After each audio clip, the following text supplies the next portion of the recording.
This is Sophie Heller, and this is an ACT reading question. This question is a hide and seek question because it's asking us, how does the author bring closure to his first paragraph? So we're going to want to look in this area to find how he ends this first paragraph. So, first paragraph, he's talking about his criticisms of the modern poets, the Modernists. And we want to look starting in line 19. So, all that has ever excited the attention or admiration of the world, they look upon with the most perfect indifference. So, here's a criticism about the Modernists. And here's our most important part. They are surprised to find that the world repays their indifference with scorn. So, people are not very fond of these Modernists, especially their indifferent, the way they treat the world with indifference. So let's see which of the following answer choices most closely conforms to this underlined part. So our first choice, stating that the modernists are as surprised at their reception as he is at their views.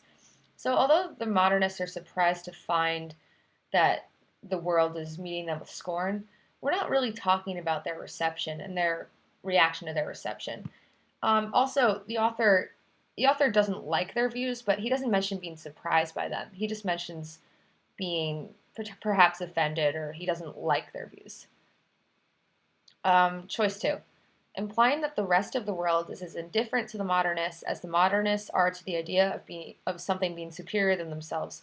So if the world is meeting their indifference with scorn, the world has scorn for them. So the world isn't going to be indifferent. The world is going to be scornful. So it's really hard to be scornful and indifferent because one is an active emotion and indifference is just lack of feeling. So this isn't going to be right because of that. Choice three, implying that the rest of the world scorns the modernists as much as he does. This is going to be accurate because he's saying that the world repays this modern indifference with scorn.